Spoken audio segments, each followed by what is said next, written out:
Olá, estamos iniciando mais um Olhar Especial e fazendo parte daquela série do 5º Prêmio de Ações Inclusivas, promovido pela Secretaria da Pessoa com Deficiência, nossa secretária Linamara Batistella, que é um projeto fantástico que é feito anualmente, que qualquer instituição pode participar deste prêmio. E hoje nós estamos trazendo aqui a Fundação Dorina Noil. E está aqui com a gente a Ana Paula, que vai contar do projeto que ganhou menção honrosa participando desse 5º prêmio. Ana Paula, muito obrigado pela sua presença, né? Você que é coordenadora desse projeto, né? Exatamente. Muito obrigada pelo convite. Muito obrigada a todos. E realmente foi uma grande oportunidade de participar desse prêmio e receber essa menção honrosa entre os 10 selecionados. Sim.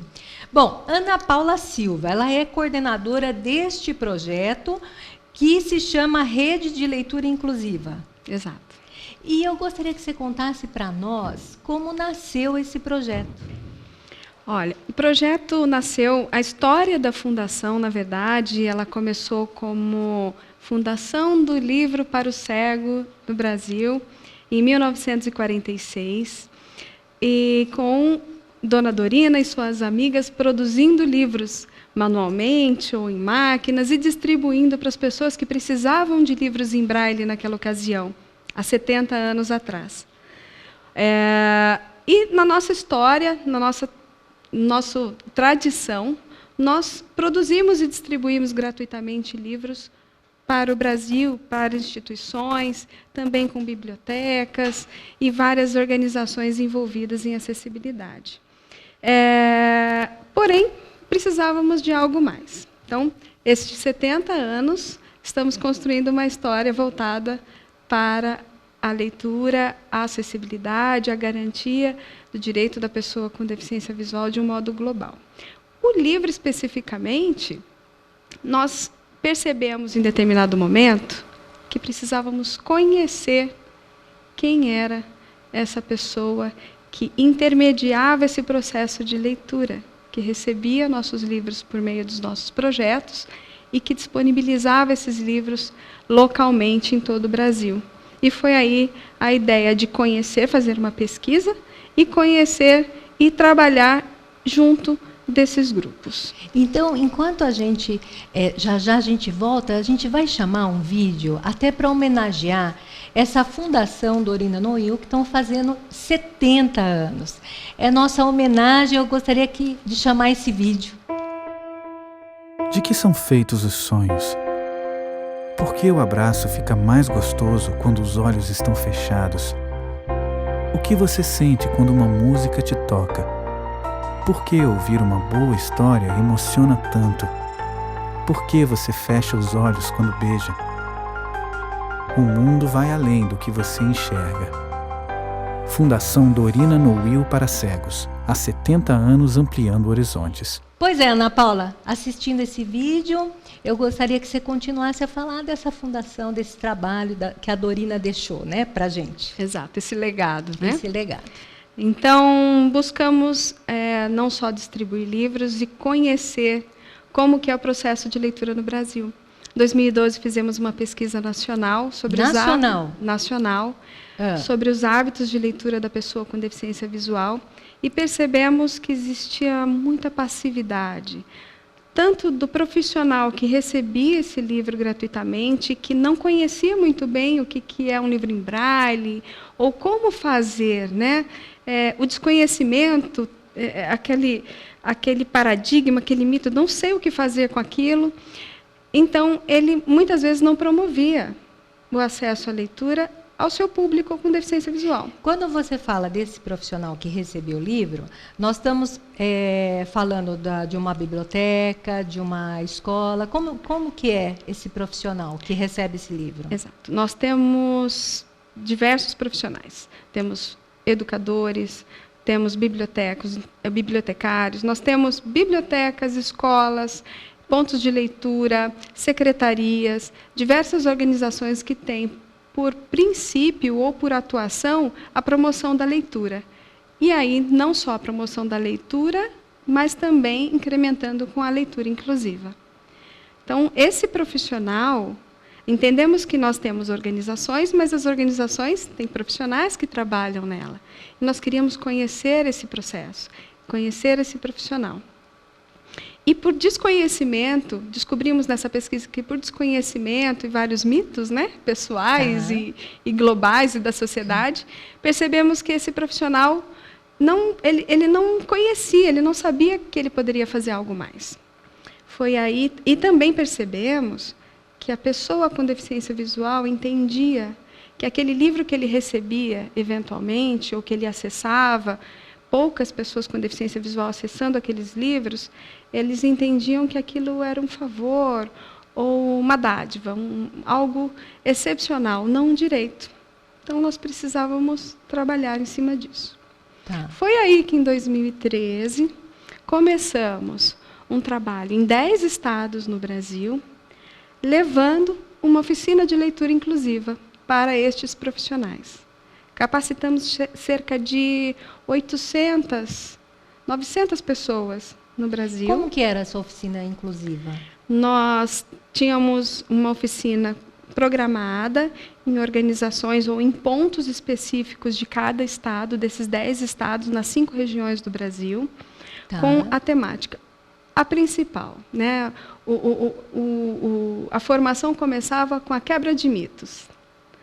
Porque a pessoa precisa conhecer o que é mito, o que é verdade, né? A pessoa que é cega, a pessoa que tem baixa visão, ela não lê. E o que é mito, o que é verdade? O que é verdade é que a leitura inclusive é possível.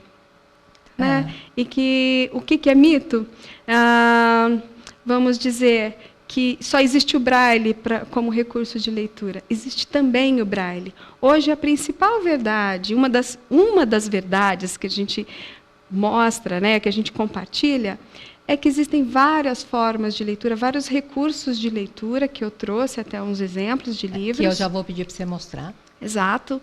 E cada pessoa pode escolher ou definir, dependendo do seu momento de vida, que recurso utilizar. Vamos dizer, a criança, em processo de alfabetização, criança cega, ela sim utiliza o Braille. O Braille é utilizado para a alfabetização da criança cega. Tá. Mas e a criança com baixa visão? Ela utiliza recursos de ampliação de texto, ou uma fonte ampliada. E a pessoa que está na universidade? Imagina um advogado levando vade-mecum em Braille para a universidade. É impossível. Então, nós temos o DAISY, o livro digital acessível, que é um outro formato de livro acessível. Então, os formatos, eles se somam, não se substituem. Nós tínhamos um mito grande de que o Braille ia acabar.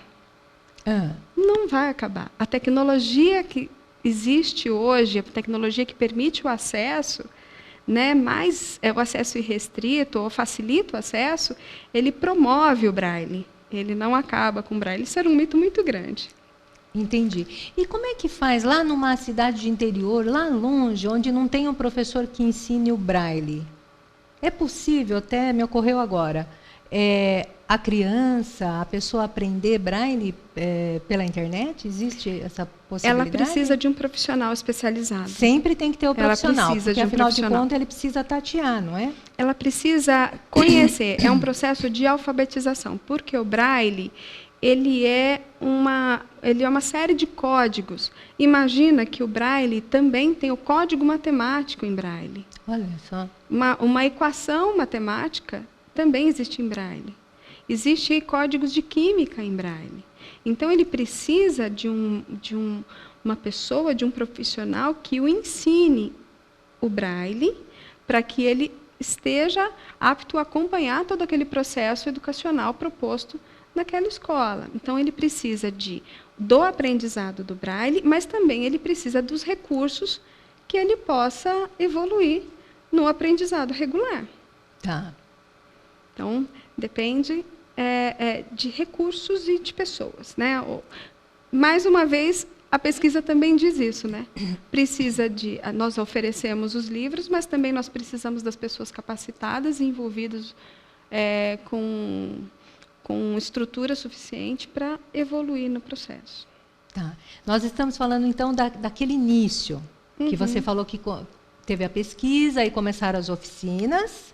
Exato. Né? E aí nós fomos para onde? Isso. Aí, em 2013, começamos nesses 10 estados, levamos as oficinas, e dali começamos a conversa.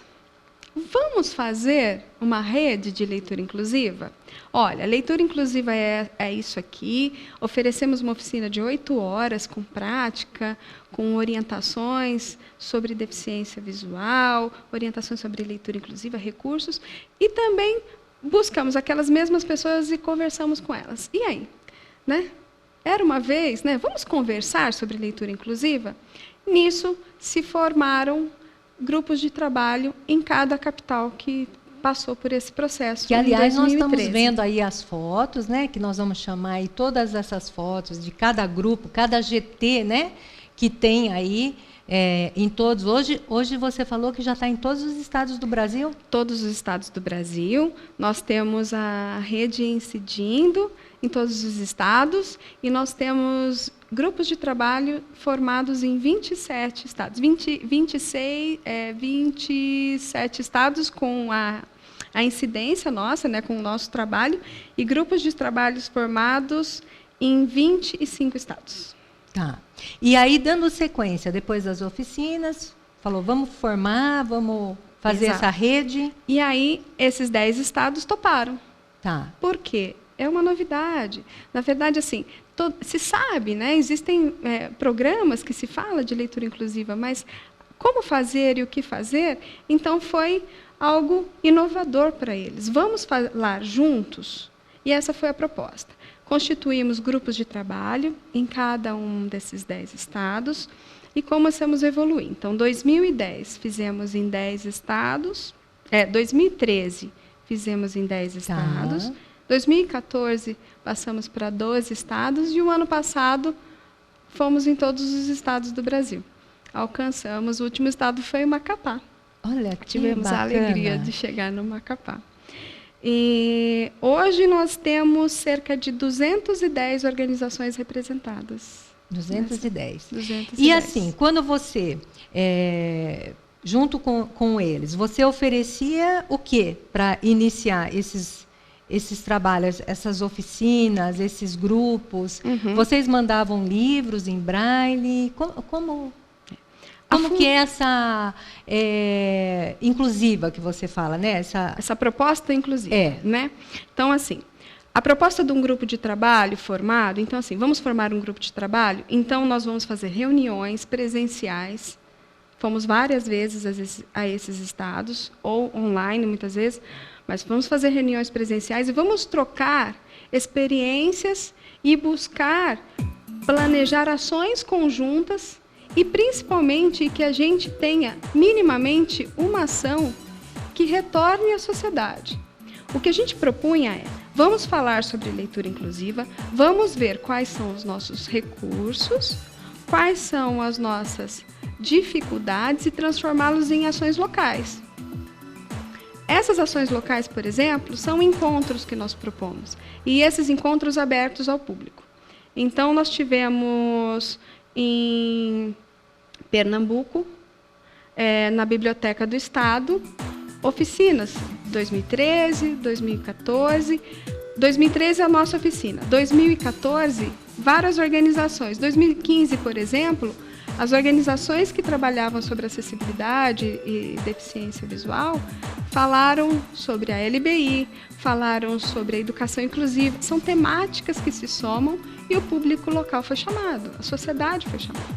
Muito legal, né, gente? Então, nós vamos chamar um intervalinho e voltamos já para Ana Paula continuar explicando para a gente essa rede e esse projeto que ganhou menção honrosa no Prêmio Ações Inclusivas do Estado de São Paulo.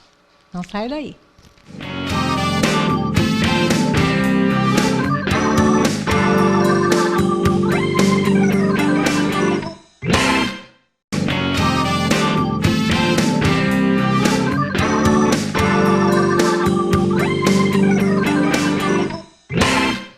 Bom, gente, nós estamos aqui hoje no Olhar Especial com a Fundação Dorina Noel, que participou do 5º Prêmio de Ações Inclusivas com o projeto Rede de Leitura Inclusiva, que já acontece no Brasil inteiro, né?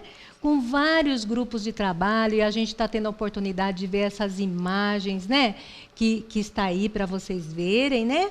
E nós estamos aqui com a Ana Paula Silva, que é a coordenadora deste projeto dentro da Dorina Noel, que está completando 70 anos, e a gente só tem a agradecer esse trabalho, esse legado que foi nos deixado, né? Com certeza, e vamos continuar muito tempo. Se Deus quiser.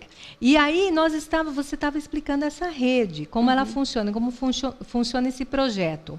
Quais as contribuições que você acredita que está acontecendo?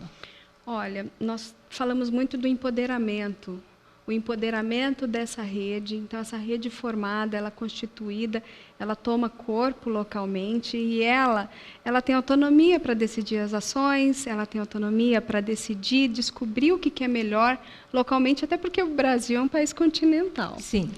E também o empoderamento da pessoa com deficiência. À medida que nós trabalhamos esse profissional que estava passivo, que precisava conhecer o seu papel e se sentir fortalecido e autônomo para a execução do seu papel, agora a pessoa com deficiência visual, ela também começa a demandar, porque esse profissional também pode atendê-lo melhor. E aproveitando aí, a pessoa com deficiência visual, ela pode acessar o teu site, conseguir, se lá na cidade não tem esse GT, esse grupo de trabalho dessa rede, a pessoa que está nos assistindo pode ter acesso? Pode sim, ela pode entrar em contato conosco. Nós temos um blog, que é o www.redeleiturinclusiva.org.br.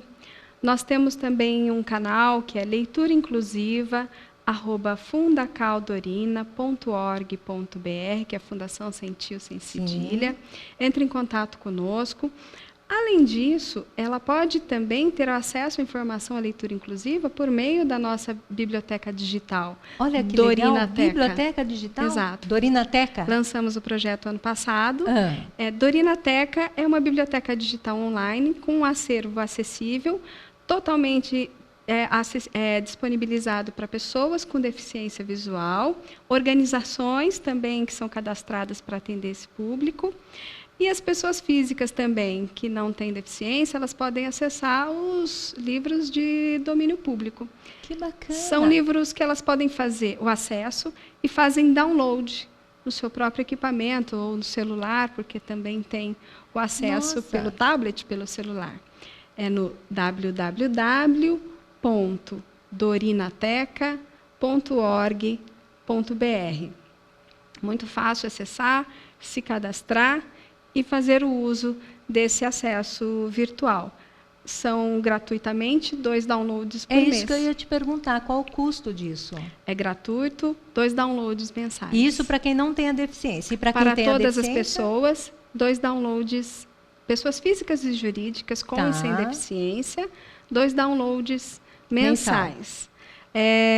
Para constituir uma biblioteca e vai utilizando aos poucos. Este é o nosso potencial de streaming e de download técnico que nós temos. Agora, quem tem a deficiência visual tem acesso a mais livros? Isso, porque assim, nós temos a questão dos direitos autorais, nós podemos transcrever e disponibilizar um acervo acessível, desde que exclusivamente para pessoas com deficiência visual. As pessoas sem deficiência visual vão acessar somente os livros de domínio público. Tá. Por exemplo, o Pequeno Príncipe, que entrou em domínio público ano passado. Então, ele é um acervo que está disponível. E eu queria que você me explicasse a diferença do audiolivro e do livro Daisy, é isso? Exato. É assim que fala? Daisy. É um livro digital acessível, Daisy. Livro digital acessível. Qual a diferença de um e de outro? Porque olhando assim, eles parecem iguais, né? Eles são duas mídias, na verdade, porque os arquivos estão aqui. Tá. O audiolivro é um livro falado, também conhecido.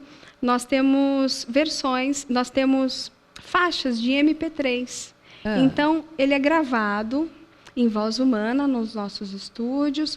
Eles são gravados em faixas de normalmente 15 minutos e a pessoa pode lembrar qual faixa que utilizou e vai fazer a leitura por áudio deste livro. Tá. Já o livro digital acessível, ele tem uma série de recursos de acessibilidade, de navegabilidade. Ele utiliza um programa chamado DD Reader, Dorina Daisy Reader, que também tem download gratuito, tanto para computador quanto para Android. Tablet, celular, também pode usar. Então, o livro digital acessível ele tem recursos de ampliação, de busca de palavras, de soletração, recursos muito utilizados para livros técnicos, para quem está em universidade, e tem conteúdos mais complexos. E aproveitando, eu gostaria também que você nos mostrasse esses livros, que são em braille, que você trouxe, né? Isso. Aí explicasse para a gente... Este é o Atlas Geográfico que nós lançamos no ano gente, passado. Um Atlas. Olha que... O ano passado? Isso, lançamos para as crianças no ano passado. na escola. Será que toda a escola tem um Atlas assim? Infelizmente, não tivemos como enviar para todas as escolas do Brasil. Mas os grupos, com certeza, têm. Nós fizemos distribuição para cerca de 2.500 organizações no ano passado. Nossa, 2.500. E a vantagem desse Atlas, que ele é ilustrativo, e o que existe também na ilustração é o mesmo conteúdo em braille. E nós chamamos esse formato também de inclusivo, porque nós que enxergamos também podemos ler o que está escrito. Imagina uma pessoa que não sabe ler braille. Mário Sérgio Cortella, gente, que a gente ama, né? Eu, pelo menos, adoro o Mário Sérgio Cortella. Não vai ler este livro. Olha só, gente, como é fácil ler um braille. É bem inclusão, né? A inclusão também é nossa, né? Agora é ao contrário. Ao contrário. Então, assim, imagina, um braille frente e verso. Então, tem que ter uma habilidade. Claro que é bem possível. Que é o aprendizado daquela profissional que vai ensinar. E que é o que eles sentem quando eles pegam um livro que só folheia. O livro, nós chamamos o livro em tinta, impresso em tinta. Ele é a mesma coisa desse livro para nós. Né? Esse daqui. Este é um livro. Olha só, gente, literatura. Isso. Em fonte ampliada, né? Porque Vidas Secas. Pessoa com deficiência visual é a pessoa cega e a pessoa com baixa visão. Nós temos 6,5 milhões de pessoas com deficiência visual. 6,5 milhões no Brasil? No Brasil, segundo o IBGE, o último censo. O último censo foi 2010? 2010. Tá. Sendo que 6 milhões têm baixa visão e 0,5 milhão.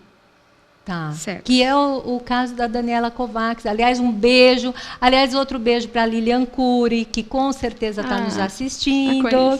Que é uma fofa. Ela é, sim, né? Com certeza. Que sempre está aí divulgando tudo. E olha só, gente, esse aqui é o que quero mostrar, porque olha que gracinha, dá uma olhada. Até para a gente comprar para as nossas crianças.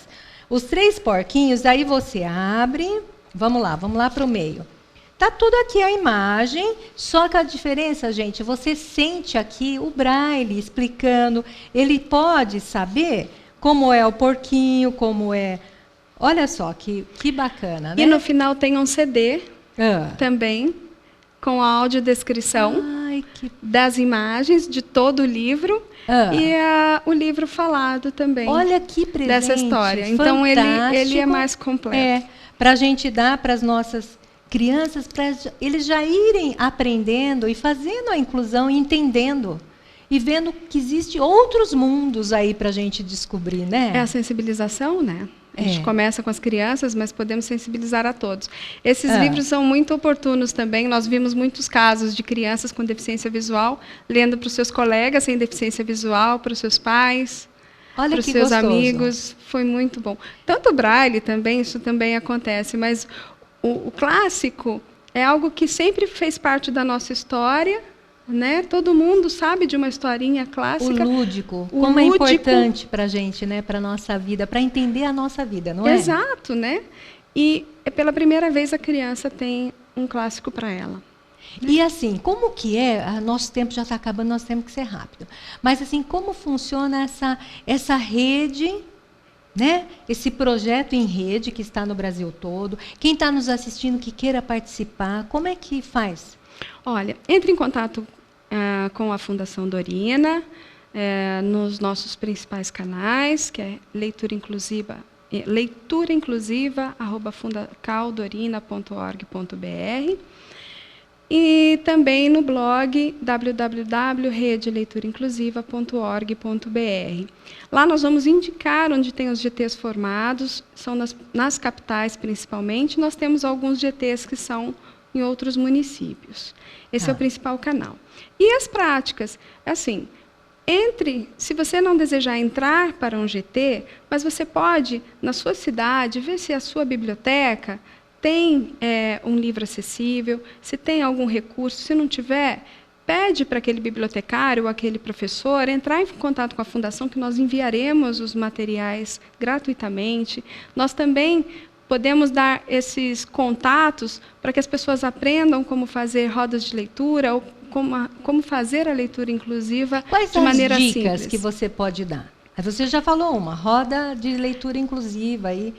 Exato. É perceber quais são os recursos de acessibilidade, então contar que existe a Fundação Dorina, principalmente, né, como um recurso, mas também fazer a pessoa buscar localmente se tem naquela biblioteca, e se aquela biblioteca não tem, buscar a Fundação que é e outras chegar na sua organizações. biblioteca. Saber que é possível ter acervos acessíveis por todo o Brasil.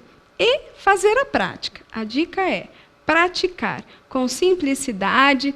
Vamos quebrar os grandes mitos, né? Vamos ver o que ele precisa, qual que é o recurso que aquela pessoa com deficiência visual precisa. Se ele não sabe ler braille ainda, então um livro falado.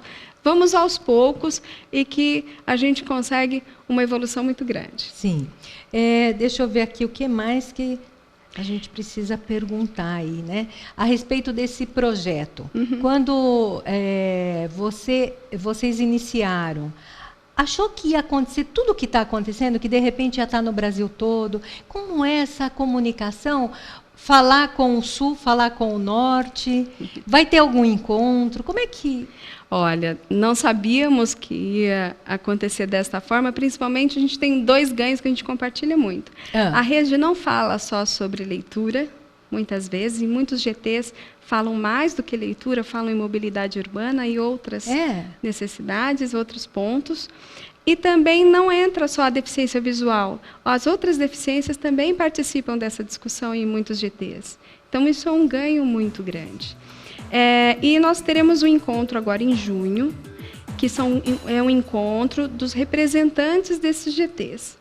Esse encontro vai ser de 2 dias de imersão com esses grupos, que finalmente eles vão se conhecer e construir em conjunto.